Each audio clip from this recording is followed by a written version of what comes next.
युगों युगों से चली आ रही भारतीय सभ्यता और इस सभ्यता में प्रचलित अनगिनत कहानियां। हमारे पूर्वज कौन थे, हमारे संस्कार, संस्कृति, इनका उद्गम कहां से हुआ, आजादी के पीछे भी कितनी अनकही गाथाएं होंगी। और आज जो हम एक स्वतंत्र, सबल और सक्षम देश हैं, इसके पीछे भी तो कोई कारण होगा। इन सभी कहानियों की गवाही देती है हमारी हर धरोहर। तो क्या जरूरी नहीं कि इन धरोहरों को संजो के रखा जाए? क्या ये जरूरी नहीं कि हमारी आने वाली पीढ़ियां इन्हें जाने और इन पर गर्व करें? है ना? पर क्या कोई है जो ये जिम्मा उठा रहा है? क्या कोई है जो इन्हें वो सम्मान दे रहा है जिसकी ये हमेशा से हकदार थी? नमस्कार, मैं काम्या जानी ले जा रही हूँ आपको एक नए भारत के सफर पर, जहाँ इसकी आत्मा, इसकी संस्कृति, अध्यात्म और सभ्यता को नए सिरे से सहेजा जा रहा है। सोमनाथ से लेकर केदारनाथ तक देखेंगे भारतीय संस्कृति के पुनर्निर्माण की कहानी। धोलावीरा से लेकर पुराने किले तक जुड़ेंगे प्राचीन भारतीय सभ्यता के साथ। और अंडमान निकोबार से लेकर दिल्ली तक नमन करेंगे उन नेशनल हीरोज को जिन्होंने आजाद भारत की नींव रखी।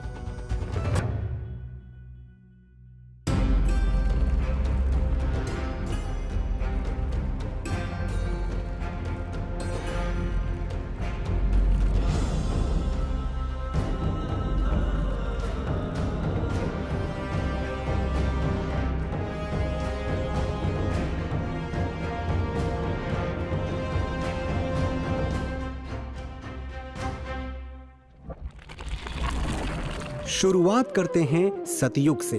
ये कहानी है ब्रह्मा, विष्णु और महेश्वर की। ये तब की बात है जब महादेव ने ब्रह्मा और विष्णु जी के ऊपर क्रोधित होकर ज्योति स्तंभ का रूप लिया और उस स्तंभ की ज्योति धरती पर जहां जहां पड़ी, उन स्थानों पर आज हम शिव जी के ज्योतिर्लिंग को देखते हैं। 12 ज्योतिर्लिंगों में सबसे पहले आते हैं श्री सोमनाथ महादेव।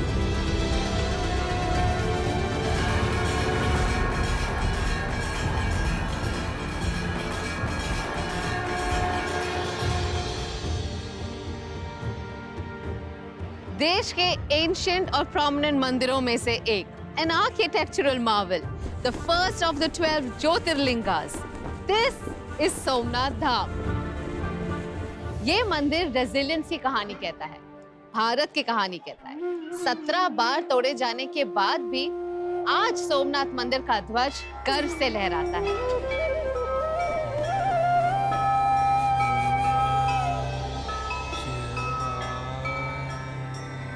अगस्त 2021 में प्राइम मिनिस्टर मोदी ने इस मंदिर के कई प्रोजेक्ट्स इनॉग्रेट किए और अब इस स्पिरिचुअल सेंटर को प्रसाद स्कीम के तहत वो इंफ्रास्ट्रक्चर और सुविधाएं मिली है जो आने वालों के एक्सपीरियंस को और भी इमर्सिव बनाएंगे। और आज लाभ ये हो रहा है कि इन सारी चीजों ने भारत के टूरिज्म को भी एक बहुत बड़ा बल दिया है। भारत की नई पीढ़ी को हमारी उन पुरातन महान परंपरा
जब दुशाणा असुर ने तबाही मचाई, उससे लड़ने के लिए महादेव ने महाकाल का रूप धारण कर लिया। चलते हैं उस भूमि पर जहां महाकाल स्वयं प्रकट हुए थे।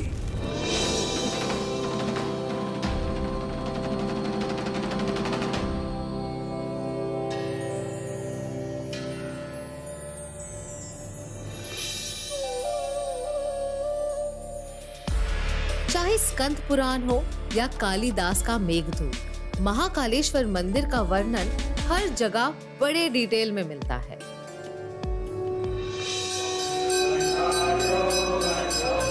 Out of all 12 Jyotirlingas, only here the Shivling faces south, signifying the Lord of Time and Death. हर साल लगभग 1.5 करोड़ श्रद्धालु यहाँ शिव दर्शन के लिए आते हैं, लेकिन इतने लोगों को संभालने के लिए यहाँ का इंफ्रास्ट्रक्चर पर्याप्त नहीं था। A lot of congestion made the pilgrimage a daunting task. लेकिन लोगों के सेंटिमेंट्स की रिस्पेक्ट करते हुए अब प्रधानमंत्री मोदी जी ने इस धाम का कायाकल्प करने का बीड़ा उठाया। महाकाल लोक में लौकिक कुछ भी नहीं है। शंकर के सानिध्य में साधारण कुछ भी नहीं है। सब कुछ अलौकिक है, असाधारण है, अविस्मरणीय है। जय जय महाकाल।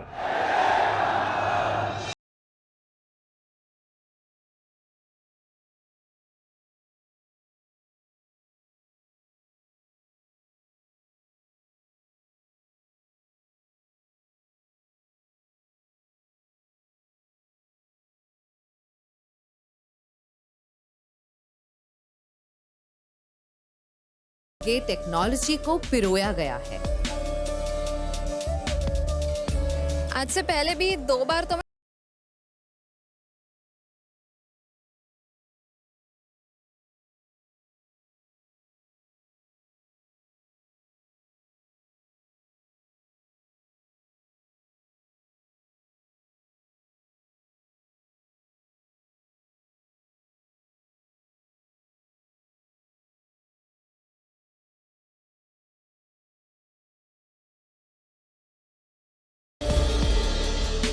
महाकालेश्वर धाम आकर सच में ऐसा लगता है जैसे समय और मृत्यु से परे भी एक शक्ति है, जिसकी कृपा दृष्टि हम सब पर हमेशा बनी रहती है। जय महाकाल।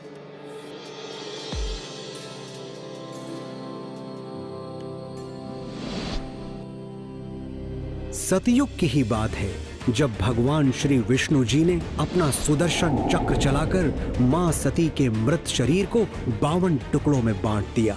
तब धरती पर जिन जिन जगहों पर मां सती के अंग गिरे, वहां एक एक शक्तिपीठ मौजूद है, जिनमें से एक है पावागढ़।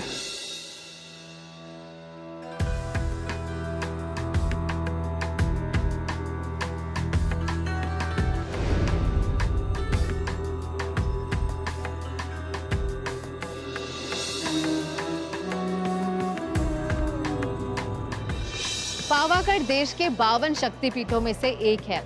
15th सेंचुरी में गुजरात के छठे सुल्तान महमूद बेगड़ा ने इस मंदिर का शिखर तोड़ दिया और यहाँ 500 सालों तक ध्वजा नहीं लहरा पाई। लेकिन प्राइम मिनिस्टर मोदी ने इस मंदिर को संवारा और 500 साल बाद यहाँ फिर से ध्वजा लहराई।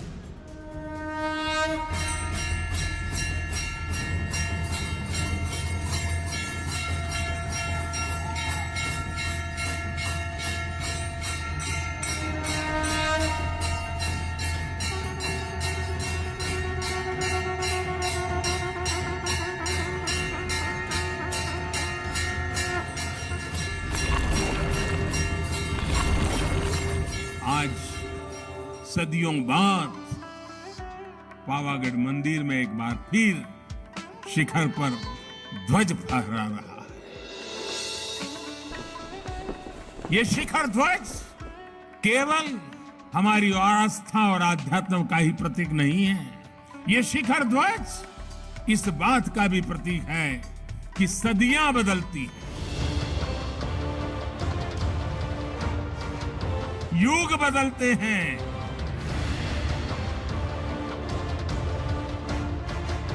लेकिन आस्था का शिखर शाश्वत रहता है। माँ काली माता की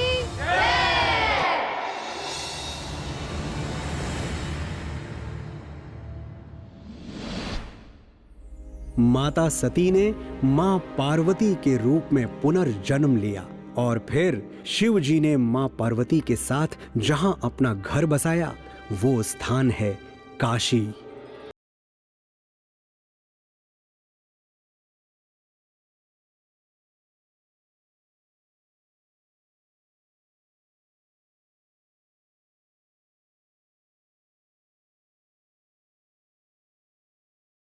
मरण के चक्र से मुक्त होकर अगर किसी को मोक्ष प्राप्ति करनी है तो उसका रास्ता केवल एक जगह पर ही मिल सकता है, बनारस। यहाँ बसते हैं हमारे जग के दाता श्री काशी विश्वनाथ। मंदिर के चारों ओर इतनी संकरी गलियां, गंदगी और अव्यवस्था हुआ करती थी कि श्रद्धालुओं का तीर्थ यात्रा पवित्र मन से करना दूभर हो जाता। अगर ये आज की पीढ़ी को हमें दिखाना है तो कहीं गंदगी के पास इतनी बड़ी भव्य व्यवस्था है तो भी हम उसको प्रभावित नहीं कर सकते, क्योंकि वो वही देख करके वो जो देखना चाहिए वो छूट जाता है। गांधी जी ने भी 100 साल पहले काशी की अव्यवस्था की ये समस्या व्यक्त की थी, जो आखिरकार अब प्रधानमंत्री मोदी जी के हाथों इनॉग्रेटेड काशी विश्वनाथ धाम प्रोजेक्ट से सॉल्व हो गई।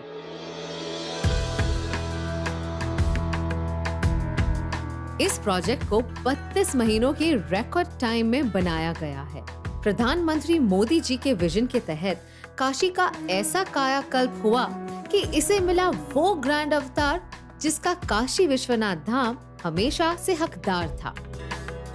अब काशी मंदिर सीधा ललिता घाट से जुड़ा है, जिससे अब डिवोटीज रिचुअल्स के मुताबिक डायरेक्टली गंगा स्नान के बाद यहाँ से जल लेकर भोले बाबा को चढ़ा सकते हैं। 20 फीट चौड़े कॉरिडोर के साथ मंदिर को अपना एक ग्रैंड कोर्टयार्ड भी मिला है। काशी विश्वनाथ मंदिर के कंप्लीट ट्रांसफॉर्मेशन से इस ऐतिहासिक और पौराणिक टेम्पल को मिली है वर्ल्ड क्लास अमेनिटीज, जो देश के स्पिरिचुअल कैपिटल काशी को एक वर्ल्ड क्लास स्पिरिचुअल डेस्टिनेशन भी बनाएगी।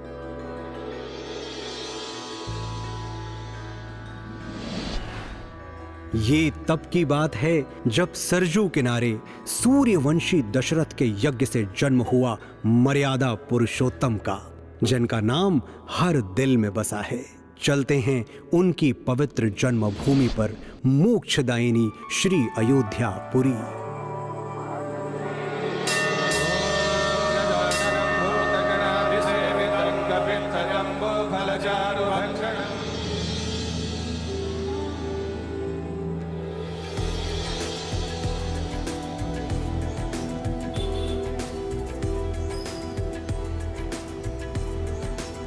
क्या आप कभी सोचते हैं कि हमारे इंडियन कल्चर में हमेशा माता पिता की सेवा करना, परिवार के प्रति जिम्मेदारियां उठाना,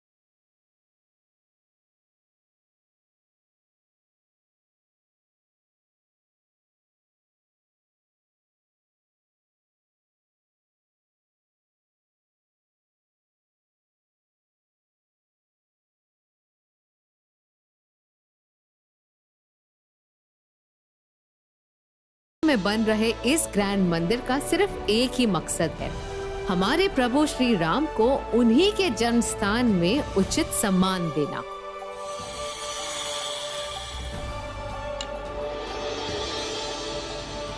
5 अगस्त 2020 को प्राइम मिनिस्टर मोदी जी ने यहाँ पर भूमि पूजन करके इस पावन कार्य की शुरुआत की। शायद ये भगवान का आदेश ही था कि अयोध्या का ये कार्य भी उन्हीं के हाथों से पूरा हो।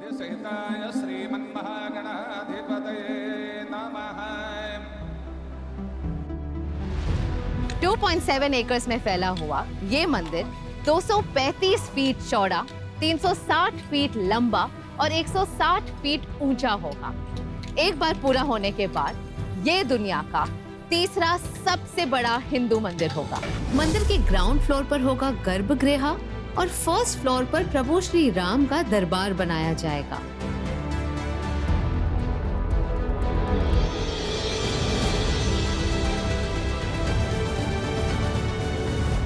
इस खूबसूरत मंदिर को बनता देख मन से एक ही आवाज निकलती है, जय सिया राम। और अब हम आरंभ करते हैं द्वापर युग की वो महागाथा जिसका नाम है महाभारत। कहा जाता है कि महाभारत की लड़ाई के बाद पांचों पांडव चारों तरफ हुए मृत्यु के तांडव से बहुत दुखी थे। इस व्यथा से मुक्ति पाने के लिए उन्होंने भगवान शिव को ढूंढना शुरू किया ताकि उनके आशीर्वाद से उनका मन शांत हो सके। तब महादेव ने उन्हें यहीं इसी स्थान पर दर्शन दिया।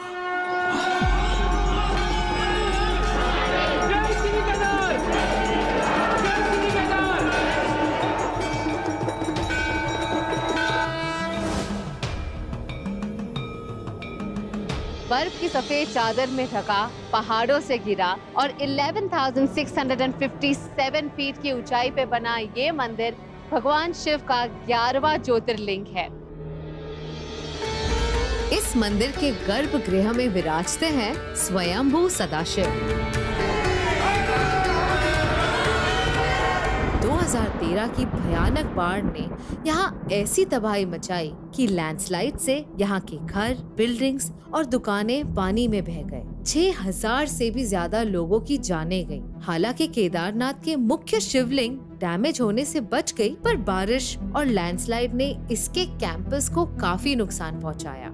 लोग तो ये भी कहने लगे थे कि इस मंदिर का दोबारा खड़ा हो पाना अब मुश्किल है। 2013 में केदारनाथ धाम की पुनर्स्थापना की मांगों को पूरी तरह अनदेखा किया गया था, लेकिन 2014 में जब मोदी जी प्रधानमंत्री बने तो लोगों की आस फिर से जागी। क्योंकि इन पहाड़ों से मोदी जी का नाता पुराना है, तो ये स्वाभाविक था कि उन्होंने इसके जीर्णोद्धार का बीड़ा उठाया। बर्फबारी के बीच भी मेरे हमारे श्रमिक भाई बहन जो पहाड़ों के नहीं थे, बाहर से आए थे, वे ये ईश्वरीय कार्य मान करके बर्फ वर्षा के बीच भी, माइनस टेम्परेचर के बीच भी काम छोड़ करके जाते नहीं थे, काम करते रहते थे। तब जाकर के ये काम हो पाया है। आज जो कुछ भी काम हो रहा है उसमें धार्मिक गतिविधि के लिए सरकारी खजाना उपयोग नहीं जा रहा है, व्यवस्थाओं के लिए विकास किया जा रहा है, ताकि मेरे देश के नागरिक का जो हक है, जो सुविधा पाने का उसका अधिकार है, उसको अधिकार मिलना चाहिए। बहुत ही अच्छा सुखद अनुभव हो रहा है और माननीय प्रधानमंत्री मोदी जी अपने दिशा निर्देश से और अच्छे कार्य से मंदिर समिति को और रास्ते को बहुत ही सुलभ बना दिया है। शंकराचार्य जी ने भारत की चेतना में फिर से प्राण फूके और हमें हमारी आर्थिक परमार्थिक उन्नति का मंत्र दिया। केदारनाथ धाम का नया रूप दर्शाता है नए भारत को, जो अपनी पहचान को न सिर्फ अपना रहा है बल्कि उस पे गर्व भी कर रहा है। अगर वृहद स्तर पर देखें, अगर ये महसूस करें कि ये क्यों हुआ, ये परिवर्तन क्यों हुआ, तो आप पाएंगे कि ये किसी भगवान के भक्त का ही काम हो सकता है।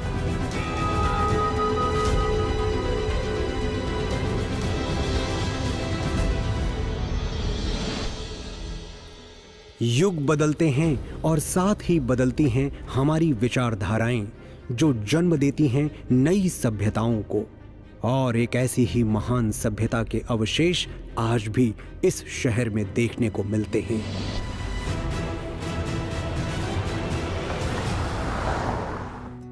आज मैं जहां हूं, ये उन जगहों में से एक है जिसकी वजह से हमारी कंट्री मदर ऑफ सिविलाइजेशन कहलाती है। धोलावीरा इंडस वैली सिविलाइजेशन के समय के सबसे बड़े शहरों में से एक था। रिसर्च बताती है कि धोलावीरा शहर को एक प्री ज्योमेट्रिक प्लान के मुताबिक बनाया गया था। ये शहर 3 डिविजन्स में ऑर्गेनाइज था: सिटाडेल, मिडिल टाउन और लोअर टाउन। और यहाँ उस वक्त भी defence system, gateways, built up areas, street systems, stone built water systems, wells और लार्ज ओपन स्पेसेस की सोफिस्टिकेटेड फैसिलिटीज मौजूद थी। धोलावीरा के लगातार होते रहे एक्सकवेशन से इंडस सिविलाइजेशन के बारे में काफी नई इंफॉर्मेशन सामने आई। लेकिन water shortage, lack of electricity, infrastructure as well as connectivity जैसे प्रॉब्लम्स की वजह से this place was losing its lustre. इतनी हिस्टोरिकल जगह को गुजरात के बाहर लोग जानते तक नहीं थे। तब श्री नरेंद्र मोदी ने गुजरात के सीएम के तौर पर कच्छ की काया पलटने का जिम्मा लिया।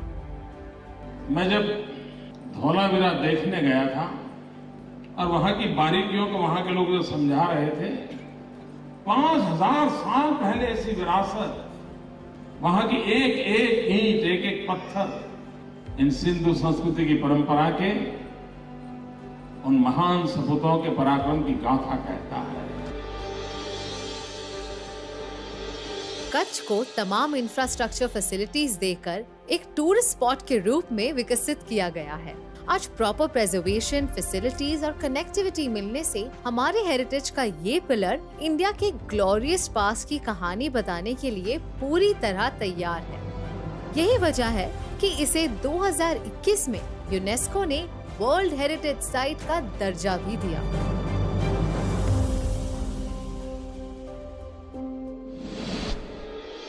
इन्हीं सभ्यताओं से जन्म लिया अनेक साम्राज्यों ने, और जब चारों तरफ युद्ध का तांडव मच रहा था, तब गुरु नानक देव जी ने इस भूमि से एक पावन कार्य का शुभारंभ किया।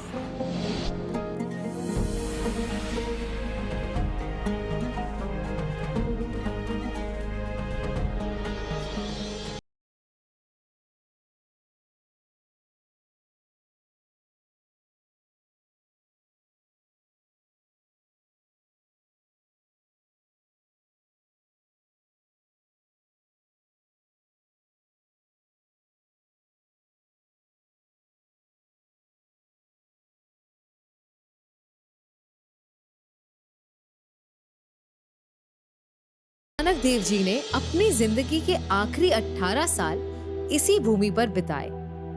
इसी भूमि पर गुरु ग्रंथ साहिब के कई हिस्से लिखे गए। इंडिक रिलीजन्स में सिख धर्म का बहुत महत्वपूर्ण स्थान है। 2019 से पहले सिख श्रद्धालुओं के पास बस 2 ही रास्ते थे।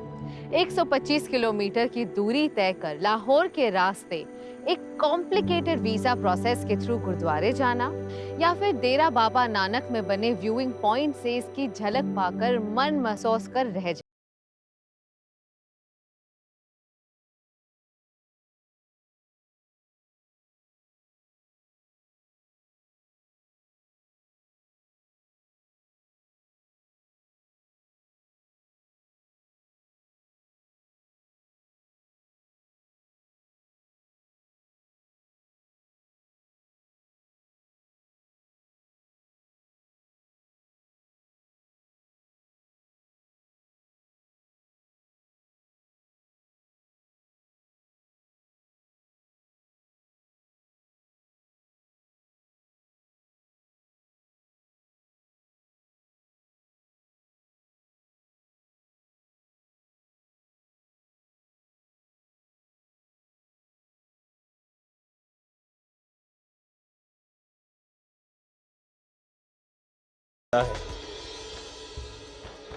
करतारपुर दर्शन को सुलभ करने की मांग आजादी के समय से चली आ रही है, लेकिन उन पर कभी ध्यान नहीं दिया गया।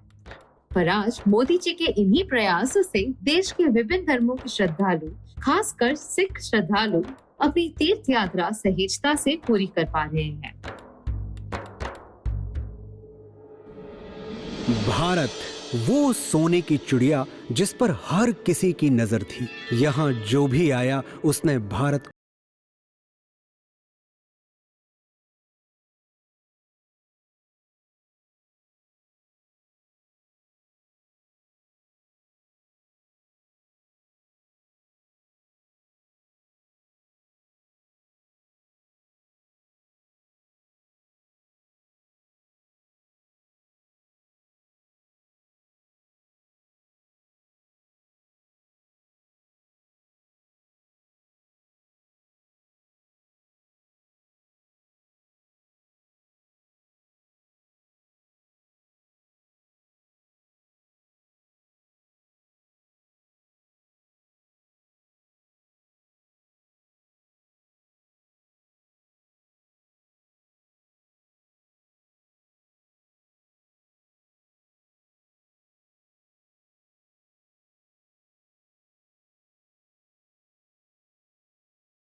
भारत की पहचान है भारत की आध्यात्मिक विरासत।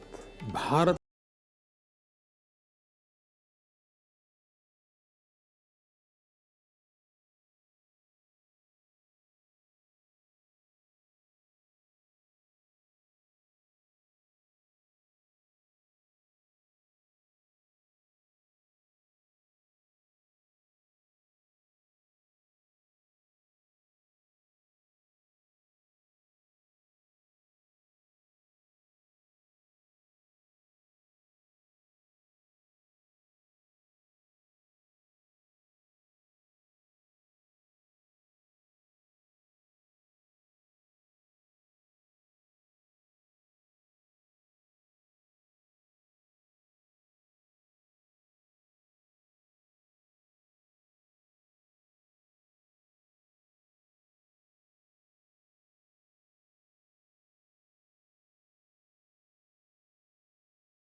कहानियां सुनते आ रहे हैं, उन्हें देख और महसूस कर सकें।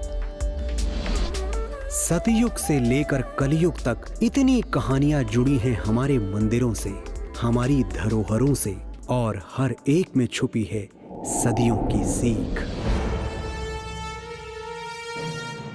20वीं शताब्दी, यही है वो समय जब गांधी, बोस, पटेल, अंबेडकर जैसी महान विचारधाराएं हमारे देश में प्रचलित हुई, और कुछ इस तरह से कि आज हम एक प्रगतिशील और लोकतांत्रिक देश हैं। चलिए देखते हैं कि आजादी के इन वीरों को अब देश कैसे नमन कर रहा है।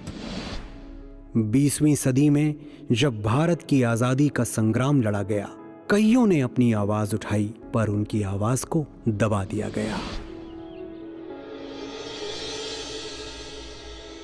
विनायक दामोदर सावरकर, गणेश दामोदर सावरकर, भाई परमानंद, बटुकेश्वर दत्त, दीवान सिंह, कई ऐसे नाम जिन्हें कम ही लोग जानते हैं, और कई ऐसे नाम जिन्हें कोई नहीं जानता। इन्हीं सेल्स में कभी वो फ्रीडम फाइटर्स रहा करते थे जो देश के लिए यहाँ की अमानवीय परिस्थितियों में जिए और मरे।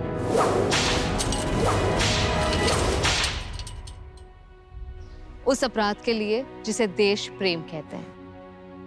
सेल्यूलर जेल भारत के इतिहास का वो काला पन्ना है जिसे पढ़ना जितना मुश्किल है उतना ही जरूरी भी। अंडमान निकोबार पर सेल्यूलर जेल ऐसे ही खंडहर पड़ा रहे तो देश की नई पीढ़ी को हमारे पूर्वजों ने क्या यातनाएं झेली थी कैसे पता चलेगा। इस जेल में 396 सॉलिटरी सेल्स हैं, 3 फ्लोर्स और 7 विंग्स। जो फ्रीडम फाइटर्स हंगर स्ट्राइक करते उन्हें फोर्स फीड किया जाता। इनफैक्ट कई क्रांतिकारियों की मौत की वजह थी ड्राउन्ड इन मिल्क। यहाँ के ऑयल मिल्स क्रांतिकारियों के शरीर को ही नहीं आत्मा को भी तोड़ते थे। कभी 87 वीरों को एक साथ फांसी दी गई तो कभी टॉर्चर करने के नए तरीके आजमाए गए।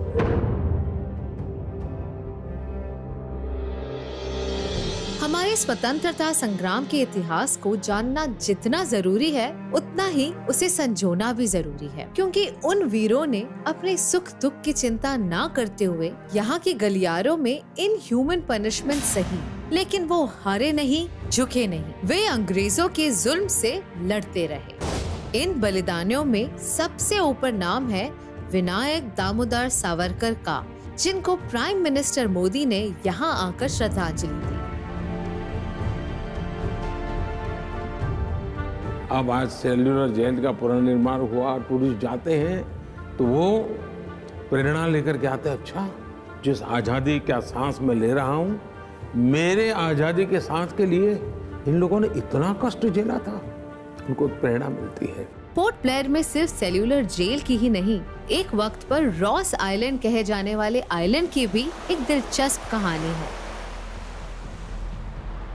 भारत के इतिहास की बात की जाए तो नेताजी सुभाष चंद्र बोस का नाम हमेशा आता है।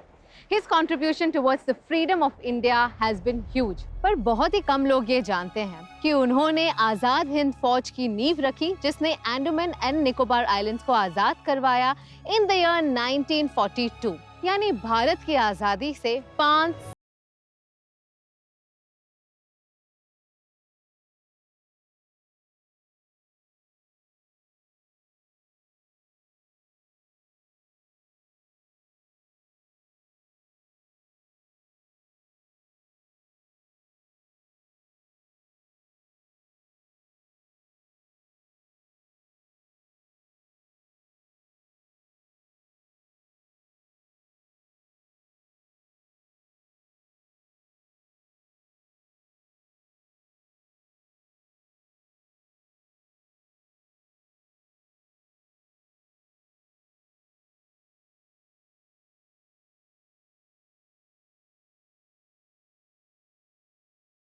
तरीकों से आजादी मिल गई। अब हम आजादी के इतिहास का सबसे दुखद पन्ना पलटने जा रहे हैं। ये वो जगह है जहां आज से करीब 100 साल पहले भारत की रूह को दहलाने की कोशिश हुई थी। 13 अप्रैल 1919 को 2 फ्रीडम फाइटर्स के अनफेयर अरेस्ट के खिलाफ पीसफुल प्रोटेस्ट करने आई भीड़ को अंग्रेजों ने मौत के घाट उतार दिया। जनरल डायर के ऑर्डर पर जलियांवाला बाग की सिंगल एग्जिट को पूरी तरह ब्लॉक किया गया और फिर ब्रिटिश सोल्जर्स ने बिना किसी वार्निंग के यहाँ मासूमों की लाशें बिछाई। ये शर्मनाक हादसा इंडियंस की स्पिरिट को तोड़ने के लिए ऑर्केस्ट्रेट किया गया था।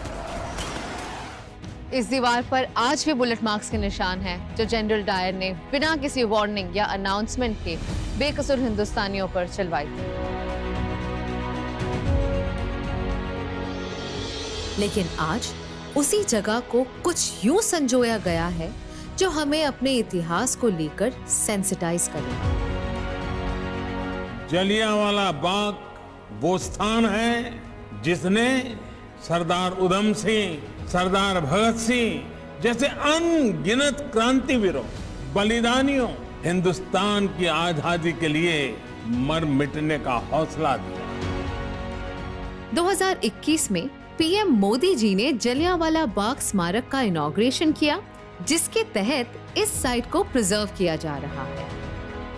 जलियांवाला बाग का स्मारक का आधुनिक रूप देश को मिलना हम सभी के लिए बहुत बड़ी प्रेरणा का अवसर है। शहीदी कुएं को बेहतर लॉन्जिटिविटी देने के लिए प्रोटेक्टिव ग्लास से घेरा गया है। सैल्वेशन ग्राउंड पर हम शहीदों को भावभीनी श्रद्धांजलि दे सकते हैं। यहाँ हमारे फ्रीडम फाइटर्स के कोट्स इंग्रेव किए गए हैं। 4 गैलरीज बनाई गई हैं जो आने वालों को उस समय, उन लोगों और उस एहसास से जोड़ती है जिसे इस जमीन ने जिए हैं।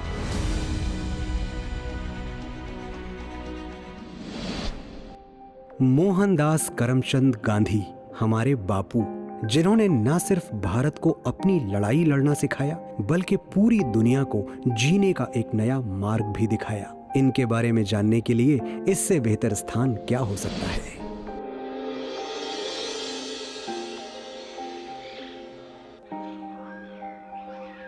बापू ने कहा था, my life is my message. और ये जगह बापू के संदेश का आईना है। साबरमती आश्रम यानी हमारे बापू का घर। और ये वही आइकॉनिक जगह है जहां 1930 में उन्होंने दांडी मार्च की शुरुआत की।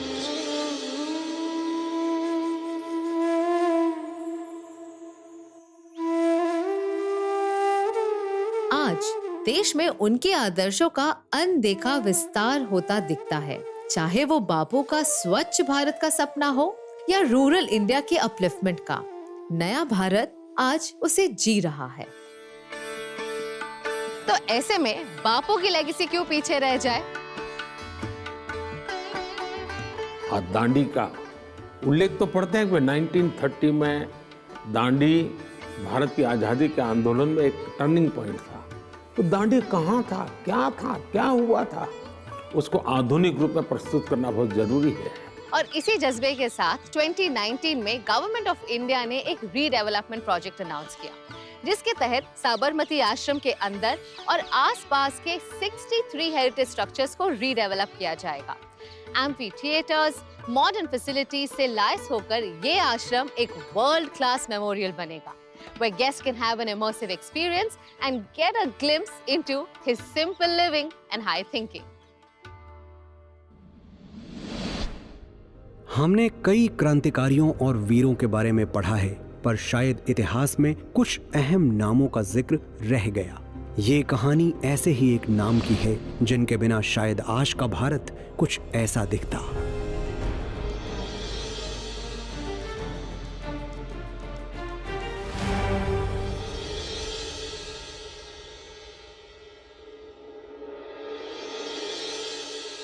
जब हिंदुस्तान की नाजुक हालत है तब हमें क्या करना है? इस नाजुक हालत में हमें हमारी सरकार, हमारी हुकूमत है, उसको ठीक नहीं करेंगे और उसको साथ नहीं देंगे तो हमको नुकसान होगा।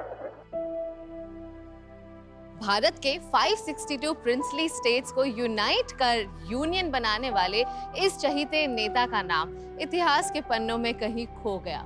But today, he stands 597 feet tall as a constant reminder of his contributions, grit and nationalism. Shri Narendra Modi ने 2013 में गुजरात के सीएम के तौर पर स्टैच्यू ऑफ यूनिटी प्रोजेक्ट की अनाउंसमेंट की थी और अक्टूबर 2018 में उन्होंने पीएम के तौर पर इसका इनॉग्रेशन किया। आज जब धरती से लेकर के आसमान तक सरदार साहब का अभिषेक हो रहा है, तब भारत ने न सिर्फ अपने लिए एक नया इतिहास भी रचा है, बल्कि भविष्य के लिए प्रेरणा का गगनचुंबी आधार भी तैयार किया।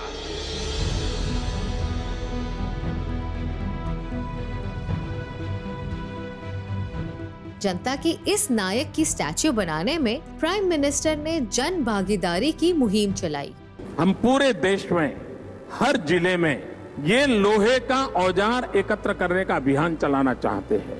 गुजरात के हर कोने से लोगों ने लोहा दान किया जो इस स्टैच्यू में इस्तेमाल हुआ और जितने प्यार से प्रधानमंत्री ने इस स्टैच्यू को देश के नाम किया, उतने ही प्रेम से लोगों ने इसे अपनाया भी। इस स्टैच्यू के लिए जब लोग हमारे गांव में आए थे लोहा मांगने के लिए, तब हम सभी ने इस स्टैच्यू के लिए लोहा दान किया था। આટલો વિશાળ સ્ટેચ્યુ આટલી જલ્દી બની જશે, ખરેખર મને વિશ્વાસ નથી થઈ રહ્યો। બહુ જ સારું લાગે છે। તમે કોઈ પણ બિઝનેસ કહો, અહીંયા બધાને જ ફાયદો થયો છે। रियल एस्टेट बिजनेसेस हो या फिर ट्रांसपोर्टेशन का धंधा हो या फिर रिक्रिएशनल एक्टिविटीज हो, एक छोटा सा फूल का भी धंधा होगा ना, हर किसी को यहाँ पे मुनाफा मिला है। और इसकी ओपनिंग के पहले ही 11 दिनों में 1,28,000 टूरिस्ट आए थे और by November 2019 daily average of tourist was 15,000, Statue of Liberty से कहीं ज्यादा। अब हम आ गए हैं on the 45th floor of the statue, which literally feels like the heart and soul of Sardar Vallabh भाई पटेल। उनका हमेशा से ही एक सपना था कि यहाँ एक डैम बने, पर 1950 में उनका देहांत हो गया, जिस वजह से उनका ये सपना पूरा ना हो सका। But today, his beautiful statue is facing the Sardar Sarovar Dam, which feels like a perfect tribute to this leader.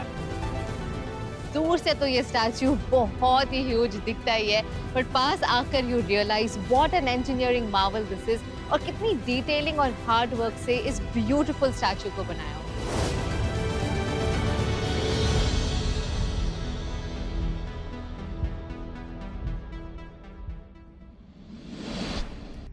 उन्नीस में हमें आजादी तो मिल गई, पर एक आजाद देश को भी एक व्यवस्था की जरूरत होती है। डॉक्टर बाबा साहब अंबेडकर ने हमें संविधान के रूप में ये व्यवस्था प्रदान की, पर क्या आप जानते हैं उनके तीर्थ के बारे में?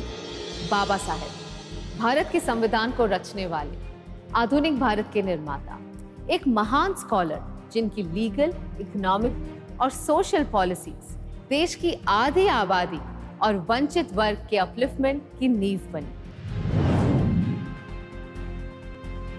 बाबा साहेब का व्यक्तित्व और योगदान इतना विराट है कि he is seen as the true symbol of equality.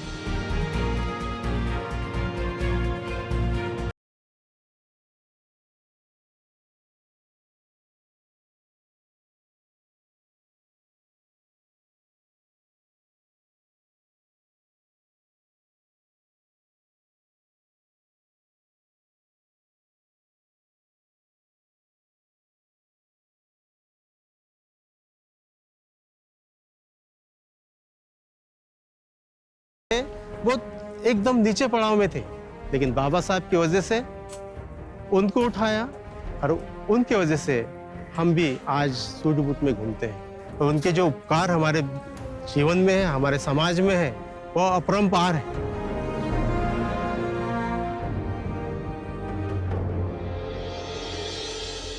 यही विजन लेकर पीएम मोदी ने उनकी लाइफ के 5 इंपॉर्टेंट प्लेसेस को पंच तीर्थ बनाने की घोषणा की। इस महापुरुष ने हमें बहुत कुछ दिया। एक प्रकार से समाज ने अपना कर्ज चुकाना है, ये कर्ज चुकाने का एक छोटा सा प्रयास। वो जगह जहां उनका जन्म हुआ, जहां उन्होंने पढ़ाई की, जहां उन्होंने दीक्षा ली, जहां उन्होंने आखिरी सांस ली और जहां उनका फाइनल रेस्टिंग प्लेस बना।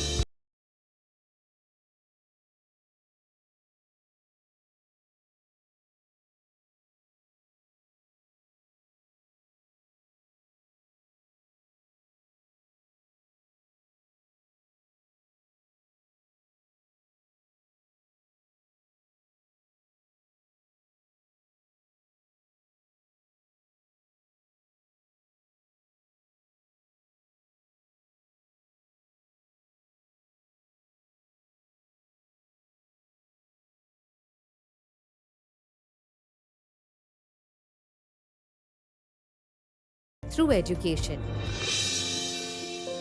3.25 एकर्स में फैले और 3 स्टोरी ऊंचे इस सेंटर का उद्देश्य है बाबा साहब के उस सपने को पूरा करना जो उन्होंने आजाद भारत के लिए देखा था। देश के सोशल और इकोनॉमिक मुद्दों पे रिसर्च से लेकर इम्प्लीमेंटेशन तक का सारा काम यहाँ पिछड़े वर्गों के उत्थान को ध्यान में रखते हुए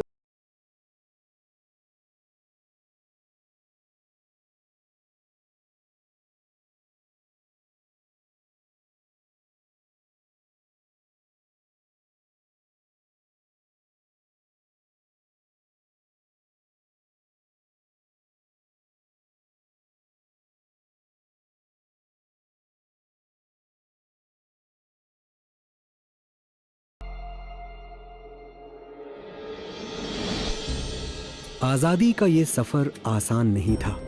इसे पाने के लिए अनगिनत बलिदान दिए गए। अगर आजादी एक हक है तो एक जिम्मेदारी भी, पर ये जिम्मेदारी हम पूरी कैसे करें?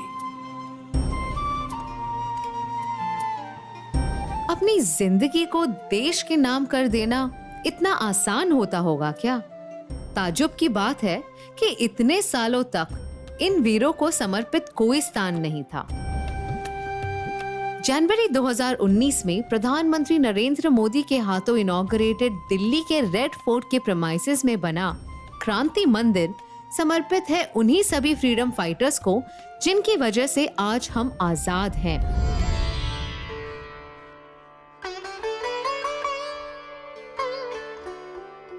क्रांति मंदिर 5 म्यूजियम्स का एक कलेक्शन है जिनमें शामिल है हमारे नेताजी के बचपन से लेकर उनके स्वतंत्रता संघर्षों तक उनके महान जीवन की पूरी कहानी। याद जलियां म्यूजियम समर्पित है जलियांवाला बाग मैसेकर में शहीद हुए भारतीयों को और वर्ल्ड वॉर 1 के वीरों और उनके बलिदानों को। ब्रिटिश राज को 1857 की दी पहली चुनौती के संघर्ष की कहानी कहता है म्यूजियम ऑफ 18।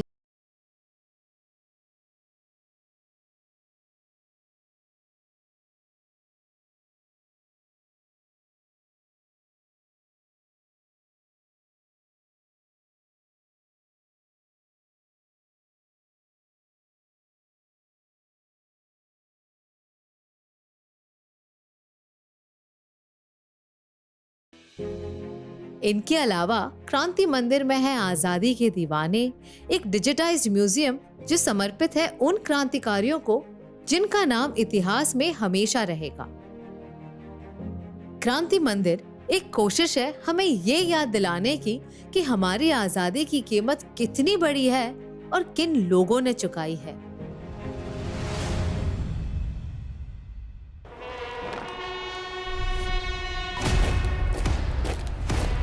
और वो नौजवान जिन्होंने देश प्रेम की सांसें भरकर अपनी जान कुर्बान कर दी, हम उनका सम्मान करना कैसे भूल सकते हैं।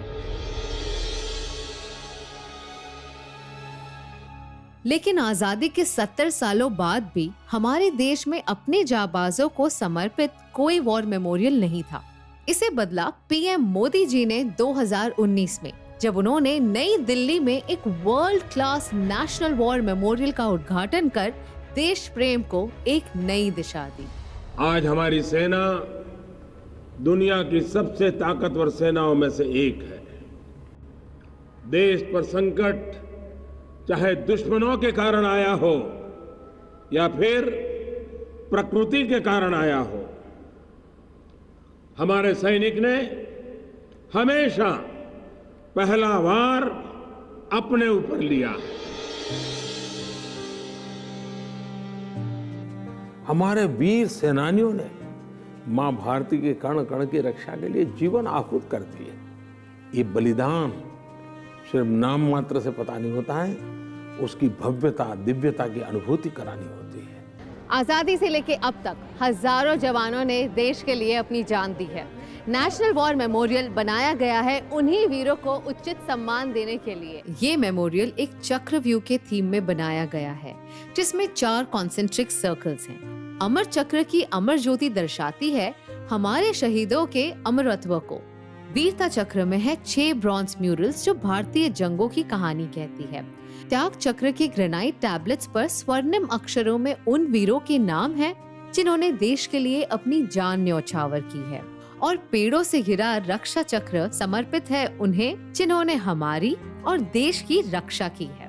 पर इस मेमोरियल की सबसे खास बात है यहाँ की नेक्स्ट ऑफ किन सेरेमनी। सिर्फ शहीद ही नहीं, उनके परिवार वालों ने भी कुर्बानी दी है, किसी अपने की कुर्बानी। इस सेरेमनी में उन्हें यहाँ बुलाकर शहीदों को श्रद्धांजलि अर्पण करने का मान दिया जाता है। मरेंगे हम भी, लेकिन कहीं ना कहीं इन सब चीज़ों को देखकर ये लगता है कि मरे तो मौत मिले तो ऐसी मिले, तो मरने के बाद भी लोग हमको देखें, याद करें, क्योंकि एक भीड़ का हिस्सा तो पता नहीं कितने लोग होते चले गए, हमको पता ही नहीं है। 12 दिन 13 दिन लोग याद करते हैं, उसके बाद कुछ पता ही नहीं। आज जब नेशनल वॉर मेमोरियल बनता है तो उस हर परिवार को संतोष होता है, अच्छा मेरे पूर्वजों ने मातृभूमि की रक्षा के लिए जो बलिदान दिया था, मेरा देश उनको भूलता नहीं है, आज भी याद करता है। इस नेशनल वॉर मेमोरियल के बनने से हमारे शहीदों का नाम और उनकी वीरता का ब्यौरा हमारे जहन में हमेशा जिंदा रहेगा।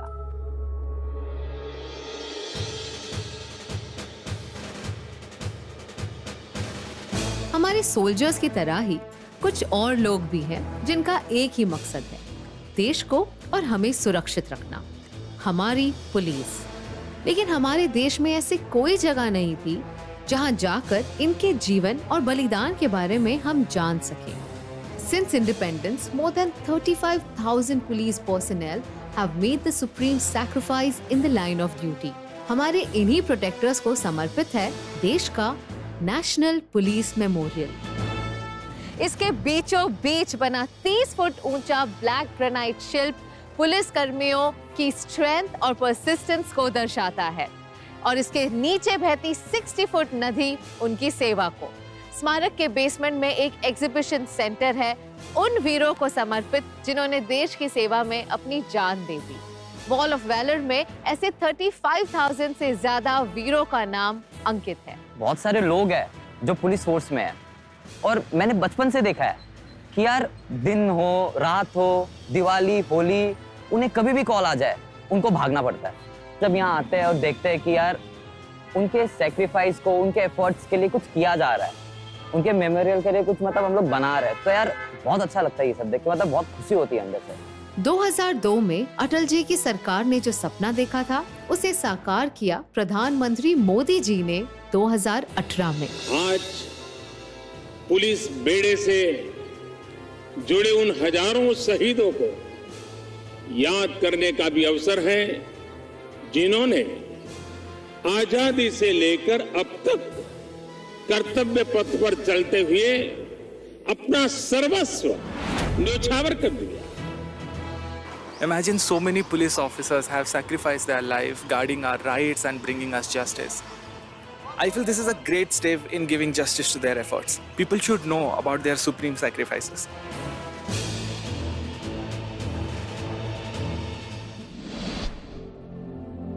नया भारत किसी का गुलाम नहीं है, ये एक स्वतंत्र देश है जो सिर्फ लोकतंत्र की राह पर चलेगा। लेकिन शायद आज भी गुलामी की कुछ निशानियां हमारे जहन में रह गई हैं, जिन्हें निकालना जरूरी है।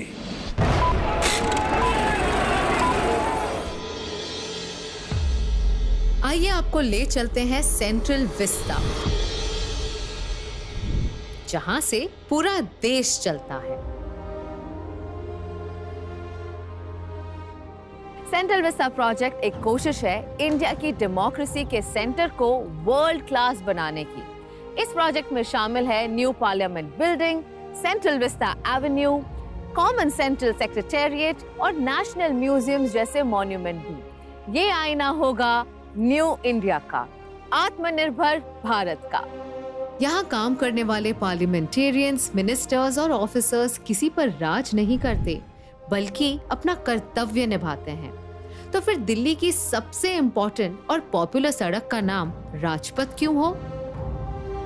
जॉर्ज V के सम्मान में जिस सड़क को किंग्सवे कहा जाता था, हमने उसे राजपथ बनाकर ही खुशी मना ली, पर अपना माइंडसेट ना बदल पाए। इसीलिए पीएम मोदी जी ने इसका नाम राजपथ से कर्तव्य पथ करके हमारे मन से भी कॉलोनियलिज्म की एक बड़ी निशानी मिटाई।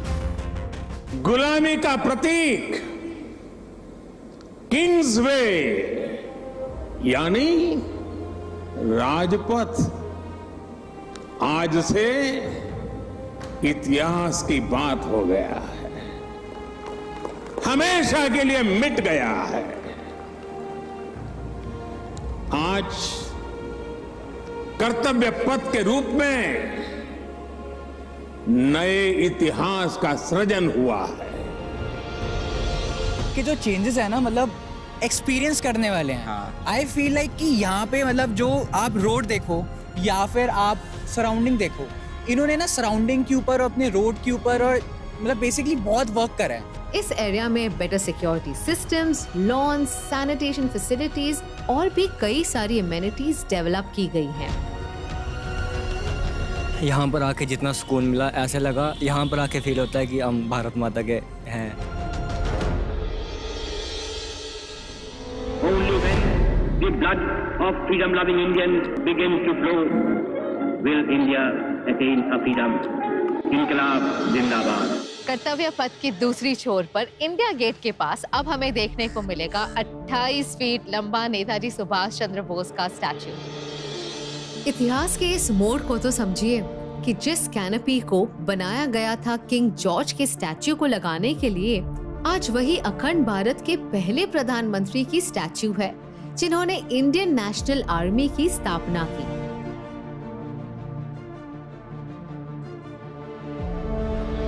नेताजी की मूर्ति की स्थापना करके आधुनिक और सशक्त भारत की प्राण प्रतिष्ठा भी कर दी है। गुलामी की एक और निशानी मिटाते हुए नेताजी का ये स्टैच्यू एक मजबूत भारत और हमारे संकल्प का प्रतीक है। वो नेताजी ही थे जिन्होंने अंडमान को भारत का हिस्सा बनाया। उनके योगदान को उचित सम्मान देना हमारा फर्ज बनता है और नया भारत इसे बखूबी निभा रहा है। वो कहते हैं ना, हर कहानी का अंत एक नई कहानी का शुरुआत होता है। शायद ऐसा ही कुछ होगा इस कहानी के साथ भी। ये कहानियां सुनकर शायद हम भी अपनी संस्कृति को एक नए नजरिए से देखेंगे, हमारी ऐतिहासिक धरोहर का महत्व बेहतर समझेंगे और हमारे वीरों के बलिदानों की कहानियां गर्व से सुनाएंगे। तो मेरे साथ इंडियन कल्चर की इन दिलचस्प कहानियों का हिस्सा बनने के लिए शुक्रिया। भारत का इतिहास और इसका कल्चर इनवैल्यूएबल है। ये जितना विशाल है, इसे सहेज कर रखना उतना ही जरूरी भी है और मुश्किल भी।